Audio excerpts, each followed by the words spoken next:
आइए आज के संदेश को हम लोग श्रवण करें। यह 6ठे अध्याय का 15वां श्लोक है गीता का। और हम लोग सब ये जानते हैं कि पूरे संसार भर में वो ग्रंथ जिस पर हिंदू समाज के लोग श्रद्धा रखते हुए कोर्ट तक में हाथ रखकर कसम खाते रहे हैं, गंगा, गीता, माँ और गौ, धर्म, इन सब की लोग कसम खाते हैं। पवित्रतम ग्रंथ गीता है। दुनिया के अनेक भाषाओं में इसका अनुवाद हुआ और ये भी अद्भुत चीज रही है कि किसी को भेंट करने योग्य अगर कोई चीज हो सकती है तो गीता ही है।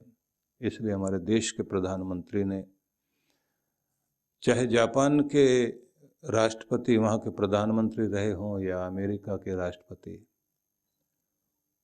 उन्होंने भारत से दी जाने वाली चीज गीता ही समझी, कोई ईंट पत्थर उठाकर नहीं दिए। यही ज्ञान ही हमारे देश का वह एक महान प्रतीक है जिसे ले जाया जा सकता है और जो व्यक्ति के मन में प्रकाश करेगा। तो आज का प्रकाश हमारे जीवन में क्या हो, इस श्लोक को ध्यान में रख लीजिए। युञ्जन्नेवं सदात्मानं योगी नियतमानसः शांतिम निर्वाण परमाम मत संस्थाम अधिगच्छति। श्री कृष्ण ये कहते हैं कि इस प्रकार मन को सदा संतुलित रखते हुए, जैसा अभी तक बताया गया कि इस तरह से मन को सदा संतुलित रखते हुए योगी, जिसने अपने मन को नियंत्रित कर लिया है, संयत कर लिया है, वह निर्वाण परक शांति को प्राप्त करता है। जो मुझ में अर्थात भगवान में जो परम शांति स्थित है, उससे उस संपत्ति का अधिकारी बनता है भक्त। भगवान के उस खजाने का अधिकार मिलता है उस व्यक्ति को, उस योगी को, जिसने संतुलित रखा है, मन को बैलेंस में रखा, और जिसने अपने मन को कंट्रोल करना सीख लिया। दो बातें हो गई, मन का संतुलन बैलेंस बनाए रखना, और दूसरा मन के ब्रेक का प्रयोग जिसने किया तो उसे क्या मिला? भगवान के खजाने से, उसके कोषागार से परमात्मा की जो परम शांति है उसको पाने का अधिकार उसे प्राप्त हुआ। मनुष्य ने, कहते हैं कि भगवान के पास से सब वरदान अपने पास ले लिए, धन भी कमा लिया, सेहत भी कमा ली, घर भी, परिवार भी, संबंध भी, ख्याति भी, प्रख्याति भी, सब कुछ पा लिया।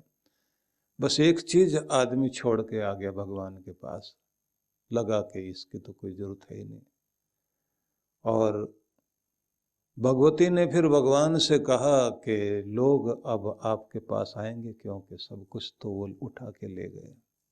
भगवान मुस्कुराकर बोले, एक चीज पड़ी रह गई यहाँ, जो इनको लगी है कि शायद ये इनके काम की नहीं है, और वह शांति है। शांति ये यहाँ छोड़ गए हैं, और जो लेकर चले गए हैं वे संसार की और सारी चीजें लेके चले गए। अब इन सारी चीजों को प्राप्त करने के बाद भी इन लोगों के जीवन में एक चीज जरूर घटेगी कि धन होगा, धन की खुशी नहीं, क्योंकि इनके पास मन की शांति नहीं है, घर में शांति नहीं है, बेचैनी है। और बेचैन आदमी ना हंस सकता, ना मुस्कुरा सकता, ना गा सकता, ना गुनगुना सकता। बेचैनी और खलबली निर्णय भी नहीं लेने देगी, अच्छी योजना नहीं बना पाएगा, जिंदगी का रस नहीं ले पाएगा। आखिर में वो परेशान होकर आएगा तो मेरे पास ही।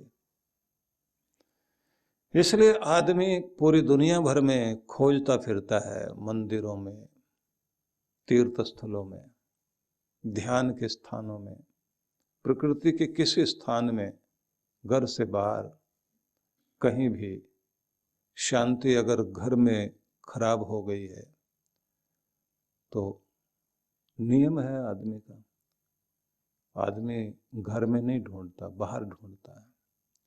इसलिए घर परिवार में शांति खो जाए तो ढूंढने हरिद्वार में जरूर जाएगा, बाहर जाएगा। मन में शांति खो गई है तो वो सोचता है बाहर इसके कारण उसके कारण अशांति आई, इसने मुझे अशांत कर दिया।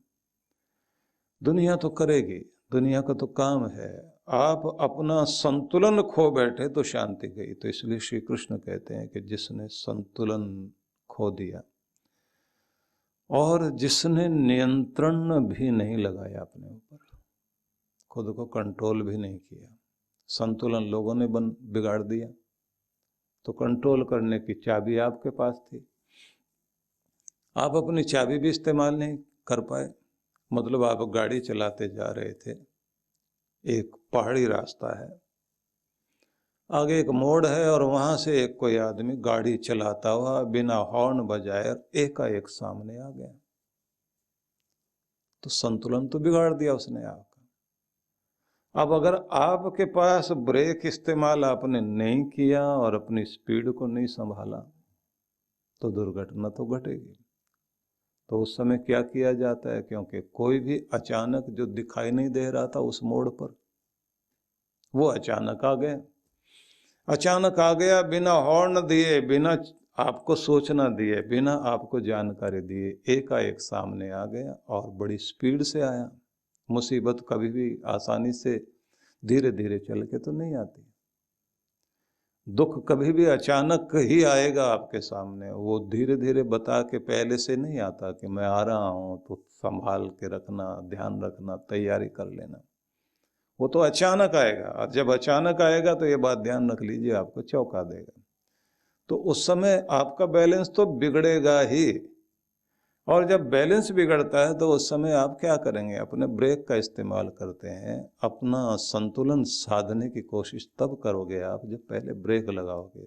जिस स्पीड से जा रहे थे थोड़ा रुको, थोड़ा रुके, संभले और एक दिशा में अपने आप को ले गए, खुद को नियंत्रित करते हुए। ध्यान रख लेना कि ब्रेक तब काम करेगा जब मन पर ब्रेक होगा। अगर मन घबरा गया तो, अंदर से आप डर गए तो, अंदर से अगर आप डर गए तो ये बात ध्यान रख लेना कि डरा हुआ आदमी अपने सही ब्रेक का इस्तेमाल करेगा ही नहीं, स्टीयरिंग उसका संभलेगा ही नहीं। ये सीधा सा नियम है कि आपका पहले मन संभलना चाहिए, अंदर से आप संभलने चाहिए, तो फिर आप अपनी मशीन को भी संभाल लेंगे, अपनी गाड़ी को संभाल लेंगे, अपने और लोगों को भी संभाल लेंगे। पहले आप तो धीरज रखें, पहले आप तो ठीक हों।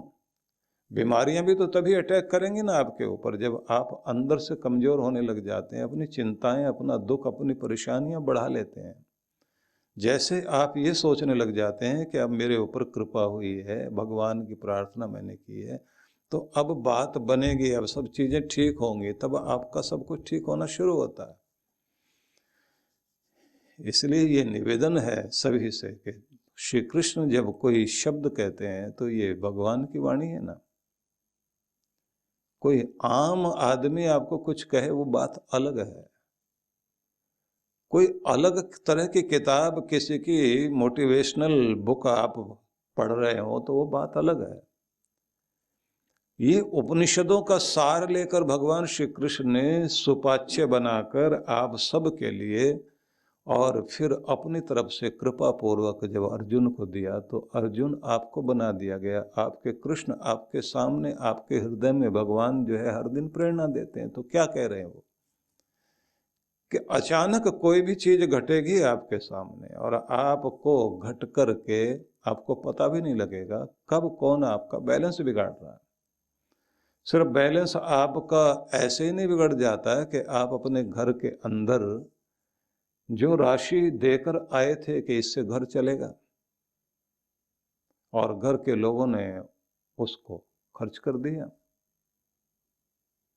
और जैसे खर्च कर दिया और आपको जरूरत पड़ी और आपने बोला तो वहां दिखाई देता है कि है ही नहीं, और आपको उस समय मुश्किल खड़ी हो जाती है, बैलेंस बिगड़ता ही आपका। क्योंकि आकर्षण की चीजें तो चारों तरफ हैं जो आपसे आपका बैलेंस बिगाड़ती हैं, जो कहती हैं कि आओ मुझे खरीदो। आसपास बहुत सारी ऐसी चीजें हैं जो आपको बीमारियां देने के लिए खड़ी हैं, वो कहती हैं आओ हमारे साथ संपर्क करो। हर चीज आपका काम खराब करने के लिए, बैलेंस बिगाड़ने के लिए आपके सामने है।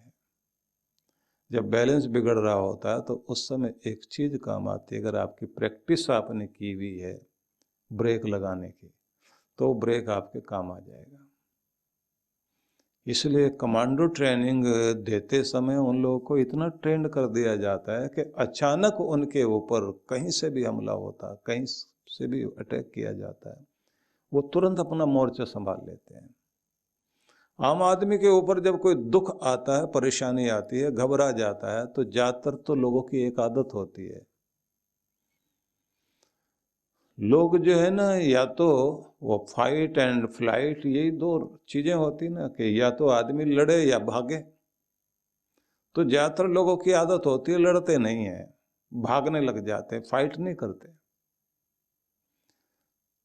थोड़ी सी कोई अचानक आवाज पीछे से कर दी जाए और इधर से कोई अफवाह फैला दे कि बहुत कुछ बुरा घट गया पीछे, तो बस उसके बाद आप पीछे मुड़ के देखोगे भी नहीं, सिर पर पांव रख करके भागना शुरू कर दोगे। भय जो है वो भगाने के काम बहुत अच्छे से आता है। ऊंची आवाज में जब आप लोग किसी से बोलने लग जाते हैं, कोई आदमी दब नहीं रहा, तो आप क्या करते हैं, बहुत ऊंची ऊंची आवाज में बोलने लग जाते हैं। ऊंची आवाज में बोलने लग जाते हैं तो आप उसको किसी आवाज से डराना चाहते हैं, आप फिर कोई हरकत करना चाहते हैं कि जिससे पीछे हट जाए आदमी। तो सामना करने की कोशिश नहीं करेंगे, हम संतुलन नहीं बनाएंगे, एकदम घबरा जाएंगे। और ज्यादा प्रेशर आने पर भी यही होता है, किसी भी व्यक्ति के सामने जब बहुत ज्यादा प्रेशर क्रिएट किया जाता है तो उसका परिणाम क्या होता है, उसका बैलेंस बिगड़ता है। बैलेंस बिगड़ते ही वह व्यक्ति, आप देखते हैं, खुद पर नियंत्रण खो बैठता है। जब खुद पर उसका कंट्रोल नहीं रहता तो फिर वो दूसरों के हाथों से काम करता है। तो इसलिए देखा जाता है कि बुरे से बुरे लोग आपको उस प्रेशर में लेकर आते हैं कि जहां आप टूट जाएं। वो टूटना क्या है, वो टूटना है वो कि जहां आप संतुलन खो दें, झुकने को तैयार हो जाएं। इसलिए भ्रष्ट लोगों का अपना एक नियम है, वो दफ्तरों के चक्कर कटवाएंगे बहुत बुरी तरह से आपसे, फिर आपकी फाइल पर कुछ भी वो मार्क करते रहेंगे, ये करा के लाओ, वो करा के लाओ, ऐसे करो और वैसे करो, इतने चक्कर लगवा देंगे, उसके बाद भी कोई कमी निकाल देंगे। फिर फाइल यहां से वहां, वहां से वहां, फिर वापिस आए, सारे मिले हुए हैं।